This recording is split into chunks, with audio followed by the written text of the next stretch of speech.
So we actually operate two separate hotlines, one for domestic violence and one for sexual assault. Very busy hotlines. We receive over 50,000 calls each year. And then in addition to that, in recent times, we actually added a chat feature. So now survivors also have the option, if they don't feel prepared to make that phone call or they feel more comfortable chatting, they can now go on our website and there is a chat feature that they can access there. So instead of making that phone call, they're able to talk to one of our crisis hotline counselors through chat. And this has proven to be very life-saving as well. During the pandemic, if we all remember, we were all stuck at home and nobody was going anywhere. And that included survivors who were at home with their abusers being hurt. And making a phone call wasn't an option. So being able to provide this alternative form of communication for survivors has really been life-saving, because a lot of times survivors were reaching out to us through this chat line and saying, can you call the police for me? Because they were able to communicate more discreetly in that way. Yeah. And we also know that for our younger generations, it is a preferred way of communication. So we wanted to make sure that we also had that option for that, for those generations as well.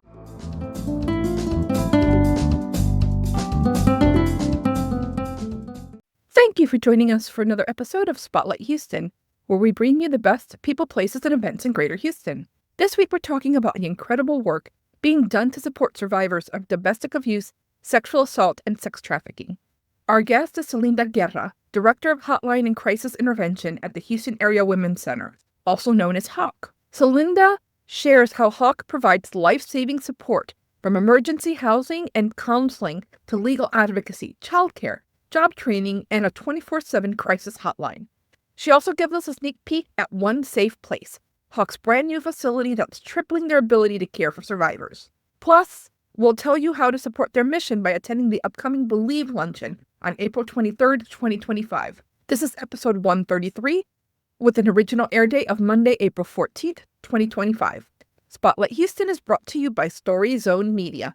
And now, here's your host, Blanca Quezada. When we hear just the words domestic violence, a lot of things come into mind. And we know that a woman has been abused or hurt, or even the kids.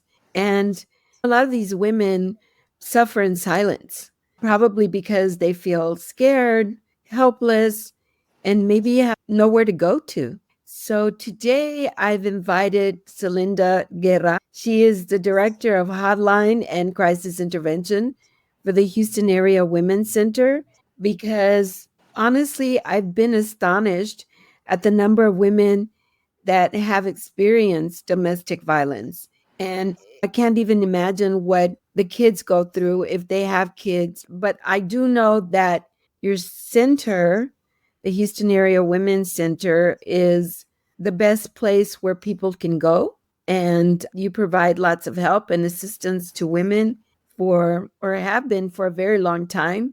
And of course, being the director of the hotline and crisis intervention, you hear all kinds of stories, and you provide a lot of help that way. But before we get into all that, can you tell me when and who established this amazing Center for Women and Families? Yeah, of course. And Blanca, thank you so much for giving us the opportunity to be part of your podcast and reach so many people in our community, that it's important that they know about this organization, but most importantly, that they know about these issues that are affecting our community every single day.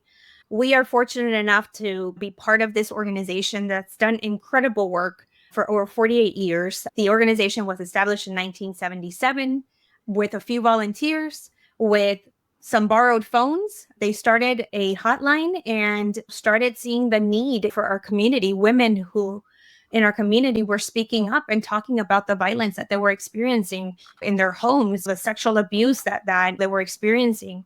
And being able to be part of an organization that every year does the very best to ensure that our community is well supported. But most importantly, also being part of an organization that's looking to preventing this from happening. And that's such an important piece of the work that we do.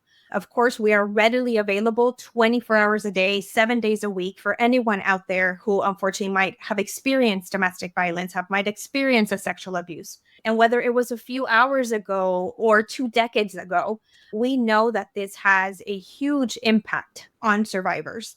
So being part of an organization that is so thoughtful about making sure that we're keeping up with everything and that we're advocating at every level that we can to try to prevent this from continuing to happen, I cannot be prouder to be part of such an important organization and be working with so many partners in our community that are also fighting for this and working hard at this. So once again, thank you so much for the opportunity to be here and talk about the work that we do and talk about these issues that are affecting so many individuals in our community. I mean, this is certainly an issue that deserves a lot of attention that we need to talk about. Yeah, it certainly is a very important organization. I definitely agree with that. And prevention is really important as well, but it's difficult to try and stop this from happening anymore because it's something that people suffer behind closed doors. And there's the fear, and like women feel powerless and they really don't know where to turn to, maybe at that moment or maybe years later. And so, definitely, the more the word gets out, the better it'll be for a lot of women that are enduring this situation. So, I know that it's a life-saving services that you provide, and not only just to domestic violence but also sexual violence. You make an effort to empower different individuals, families, and communities to transform this trauma so that the women feel safe and independent and move on with their lives. So, how is it that the Houston Area Women's Center actually addresses these issues? So every opportunity that we have to talk about these issues out in our community, we want to take that opportunity. So there's a variety of ways that we raise awareness. We can't do this work alone. It takes so many. So we need the support and the help of all of those that are willing to be part of this movement in making changes, because it's such an important piece and something that really affects us. So any opportunity that we have to go out and talk about who we are and what we do and educate people of what is domestic violence, what is sexual assault, then we take the opportunity to go out in our community and do trainings. So anywhere from professional trainings to medical staff, to law enforcement, to community organizations, to those that are working in our communities that have strong relationships with their community who can get the word out and talk about these issues, being able to know how to also recognize the abuse, knowing how to respond when they do recognize the abuse, and then knowing where to refer individuals so that when someone comes up to us and we hear these stories and we know that they've been abused, that we also know how to respond, right? And how to connect them to these resources. So we have a responsibility to do all of those three very, very important things. So once again, having the opportunity to be also on platforms like yours, anytime the media gives attention to the work that we're doing, we take those opportunities to make sure that we're informing and educating everyone about these issues. Yeah, we all have to somehow help whenever we can. And Absolutely. even if it's just one person, we have to help. And like I said, it's a silent kind of thing that happens. Nobody really wants to talk about what's going on behind closed doors. And the other thing, too, is that when we think of domestic violence, we think of course, women getting hit, physical abuse. But what we don't think about a lot of times is the mental abuse. And we sometimes don't even see it. And unless the person tells you about it, we'll never know. Absolutely. And this is a public health issue. It's affecting people in very critical ways. And it's just as important as other public health issues. And it deserves the attention. One of the things that you mentioned is it's so difficult to talk about, or a lot of times it happens behind closed doors. And absolutely, a lot of our cultures have taught us that way throughout the years that, when you have issues in your marriage, you don't talk about them. You kind of keep them secret, or people might be ashamed to talk about what they're experiencing because oftentimes survivors feel like it's their fault, like they did Right. something wrong, because their abusers Yeah. manipulate them and coerce them into thinking certain things. So first of all, it's a learning experience for survivors a lot of times when they call our 24 hours crisis hotline. They're not quite sure if they're just having problems, marriage problems, or problems with their partner. Not quite sure if they should call it abuse, because again, there's so much manipulation there. Exactly. And this is also an issue that affects not only women, but we know that it also affects men. It's going to impact the children who are witnessing the abuse as well. When we talk about sexual assault, same thing. I mean, it can happen to anyone. And oftentimes it is not the stranger in the alley because you were out really late at night. The majority of the time, it's people we know that are causing this sexual abuse. So important, again, to bring attention to these issues and validate survivors that are out there, that this is not their fault, that they didn't do anything wrong, that they don't deserve this, and that they don't have to continue to stay in a place that is no longer safe for them, because help is available. Yeah, and that's what they organizations need like to ours. understand. Yeah. Yeah. And you mentioned married people, but it actually happens to even teenagers, teen girls, when they go out on a date or something. Absolutely. And they don't want to say anything because they feel embarrassed, just like older women might feel embarrassed. Yeah, they feel embarrassed. A lot of times they're threatened with being hurt or hurting those that they love. Or when we talk about immigration, a lot of times they're being also threatened that they're going to report them, given the times that we're living in right now, where that's an even more sensitive issue than ever before.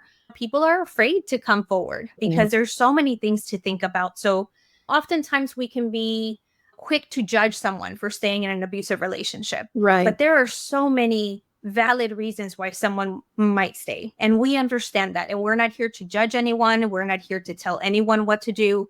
We want to inform the public of the rights that they have, the resources that they have, the support services that they have, so they can make the decision that is in their best interest. Yeah, that they're not alone, that somebody and they're is not there alone. to help them. Yeah. Exactly. Yeah. All they have to do is call that hotline. Absolutely. And our hotline is available 24 hours a day, 7 days a week. We have crisis hotline advocates that are immediately ready to respond in both English and in Spanish. We also use an interpretation service that offers 140 different languages. So language should not be a barrier. And we're available 24/7, which means it doesn't matter if it's 3 o'clock in the afternoon or 3 in the morning.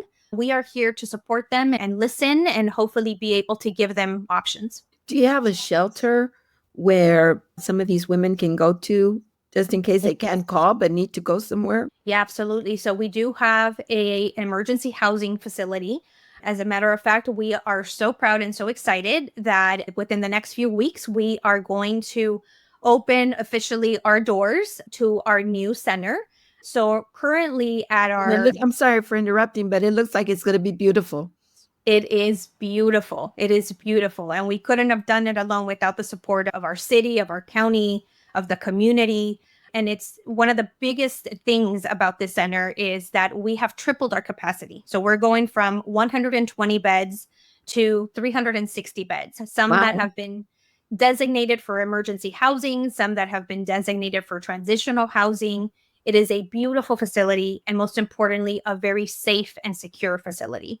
And so many more services available within that facility. I mean, not only are they going to have a safe place to stay for themselves and their children, but they're also going to have access to childcare, which is so important in these cases in order for survivors to become self-sufficient and reach new goals in their healing journey. We have an HISD school on site. A lot of times there's concern about the children going to school and worried about the abuser picking them up, especially when custody hasn't been established. And they have a school on site so that the parents don't have to worry about their children being in danger. We have counseling services because we know how important emotional support can be. So we have counseling services available in both in individual settings and also in group settings. So whichever the survivor feels more comfortable with. We also have legal advocacy because we know that a big part of this is also, what are my legal rights? Or if I do this, is it right that I do this? So being able to know what their rights are and what laws protect survivors is also a very important piece.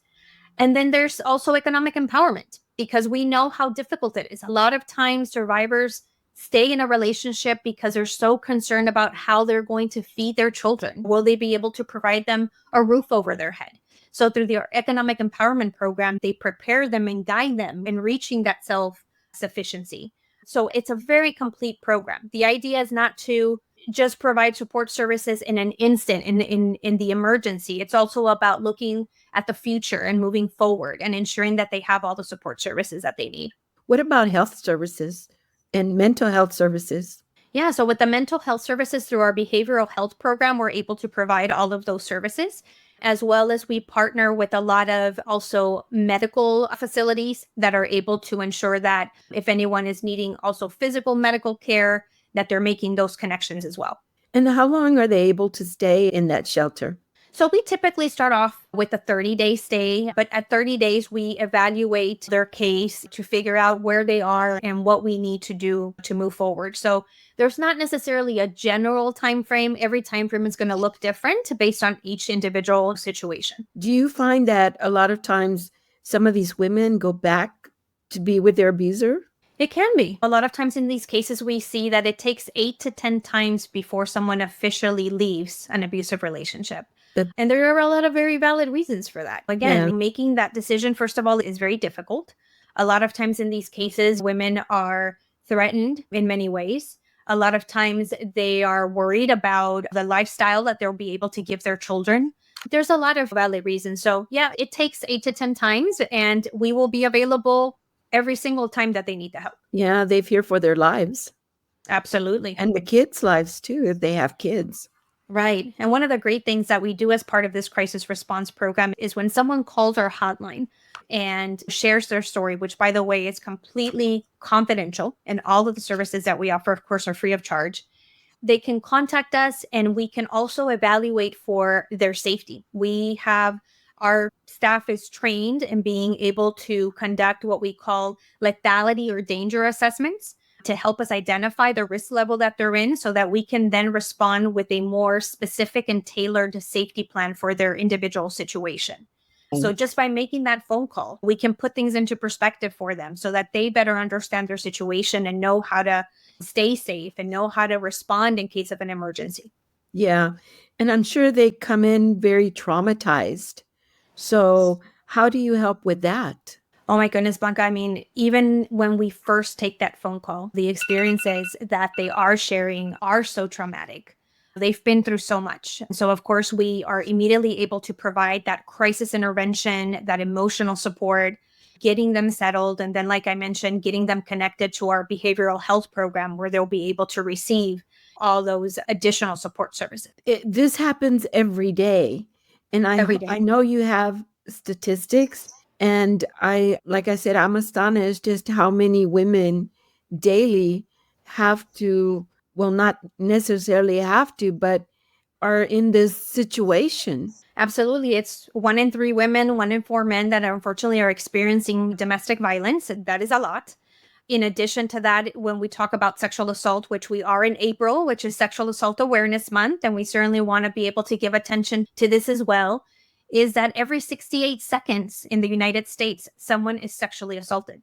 So those are huge and concerning numbers. These are numbers that we definitely want to see go down. The important thing is that you mentioned earlier, you would think at this time and age, we wouldn't be dealing with things like that. Right. But unfortunately, we are. We've made some progress, of course, because we've been working hard for many years. And of course, progress has been made. Attention has been given to these issues. But we need to continue to advocate, and we need to continue to work together and continue to learn and understand these issues better so that we can continue to prevent this, because we know the impact, again, that it has in our community. So we certainly appreciate all the support from everyone who's giving more and more attention to these issues so that we're able to continue to do this work and continue to prevent this from happening. Yeah. You've mentioned men. What kind of services do you provide for them? So we're able to provide all the different support services that I've mentioned so far for men. So the same services that we have available for women, we also have them available for men. We have tailored services specific to sometimes certain needs. We also serve our GLBTQ plus community. We also are able to serve those individuals that identify as transgender. So all the services that we have, unfortunately, when it comes to these issues, it can impact absolutely anyone. It doesn't matter your race, Right. your age, your gender. None of that matters, unfortunately, in this. Yeah, actually, I'm glad you mentioned men because I used to have a neighbor who was a guy, but his girlfriend used to abuse him. And they wouldn't just do it in private. I mean, he would try to get away. And so he would go outside and she would follow him and be beating the living daylights out of him. And I'm like, poor guy, he doesn't want to hit her back. What can he do? And so he just leaves, but then he comes back. And so I don't know what happened to them. I hope they got help, but I witnessed something like that. And so when it's something like that happens to a guy, do you have a different center just for men? So right now, the way that we are operating in our facility, we don't have the ability to accommodate men within the same facility because of the structure that it has. We are looking forward in being able to make additional accommodations that hopefully would be able to provide that. But one of the greatest things is that we've always been able to also operate what we reference as our safe harbor program, which is a temporary hotel stay. So a lot of times, if for some reason we're not able to accommodate them with men within our facility, we look to our partner agencies that do have the ability to do that, or we rely on this safe harbor program to be able to accommodate them there as well. Yeah. Can they call your hotline as well? Absolutely. Our hotline is well prepared and equipped to be able to answer to everyone's call. So we are here for everyone. Yeah. And you also have 24/7 sexual assault hotline, right? That's right. So we actually operate two separate hotlines, one for domestic violence and one for sexual assault. Very busy hotlines. We receive over 50,000 calls each year. And then in addition to that, in recent times, we actually added a chat feature. So now survivors also have the option, if they don't feel prepared to make that phone call or they feel more comfortable chatting, they can now go on our website and there is a chat feature that they can access there. So instead of making that phone call, they're able to talk to one of our crisis hotline counselors through chat. And this has proven to be very life-saving as well. During the pandemic, if we all remember, we were all stuck at home and nobody was going anywhere. And that included survivors who were at home with their abusers being hurt. And making a phone call wasn't an option. So being able to provide this alternative form of communication for survivors has really been life-saving because a lot of times survivors were reaching out to us through this chat line and saying, can you call the police for me? Because they were able to communicate more discreetly in that way. Yeah. And we also know that for our younger generations, it is a preferred way of communication. So we Right. wanted to make sure that we also had that option for that for those generations as well. Yeah. And of course, it's always confidential. So they don't have to worry about who's going to know or nothing. They don't have anything to fear, basically. Absolutely. Basically. Do you happen to train advocates as well to accompany a lot of these women to the hospital? We do. And what a great program to be able to offer because it's such a critical and difficult time for survivors. So being able to go out to our local hospitals across the region and then provide these important services for them in that moment, shortly after someone has been physically hurt by possibly their spouse or their partner, or someone who's been just sexually assaulted, whether it was a stranger or someone that they know, and being able to be there presently with them. We come out there and we provide crisis intervention again and emotional support. A lot of times, even the medical staff is not able to move forward with the medical support because they are so impacted, so distraught, so traumatized by what's happened. So our advocates are able to come out there and provide that emotional support to hopefully de-escalate the level of crisis that they're in so that then the medical staff can come in and do their job, of course. We're able to also assess for the needs that they have. A lot of times it's not going to be safe for them to go back home. So we're able to coordinate shelter while we're there at the hospital. We're able to provide transportation to a safe place if needed. And then maybe what may not seem the most important part of the work that we do, but it is in its own way, is being able to provide a change of clothing. A lot of times clothing is kept for evidence. And if any of us remember being in a hospital robe or in scrubs, you know how uncomfortable that can be. So imagine have experienced one of these things and then having to have to wear that. It's not what survivors deserve. So we're able to bring out a change of clothing for them as well. Right. And so coming up, you have a great fundraiser. It's a fundraising luncheon, actually. Tell It me a little bit is. about that.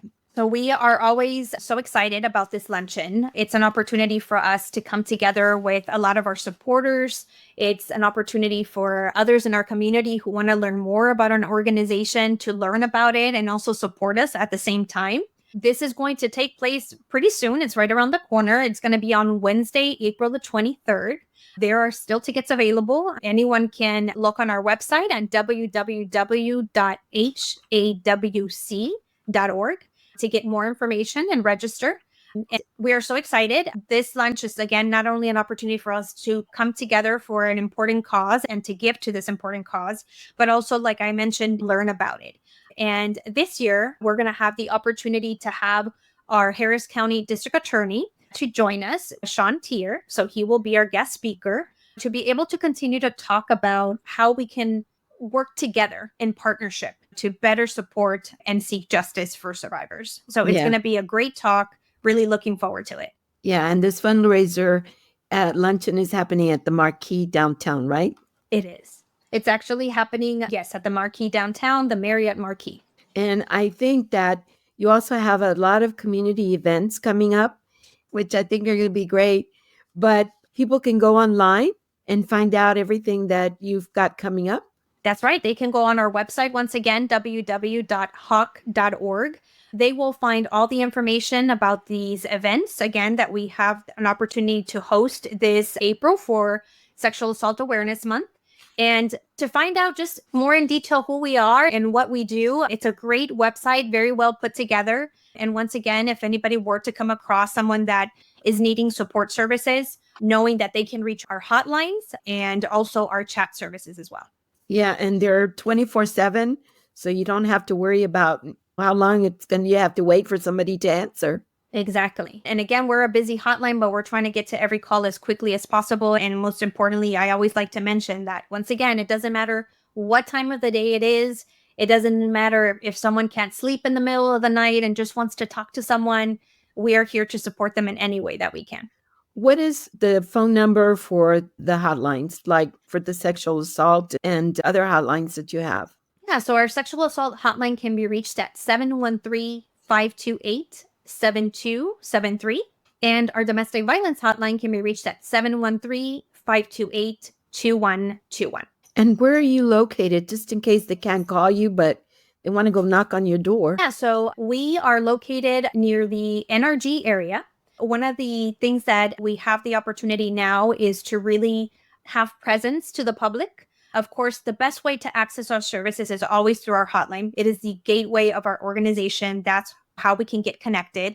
So even though, of course, people are always welcome to come, we always suggest that they call our hotline first, just to make sure that we are very well prepared for them. So they can always reach us on our hotlines, as we just mentioned. And of course, if you want to volunteer, become an advocate, all they got to do is go online and get all that information, plus more.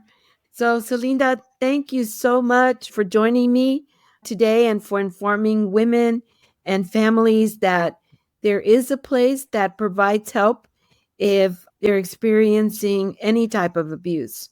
And I would also like to thank y'all as well for joining me. Please send me your comments, or if you have any story ideas, let me know.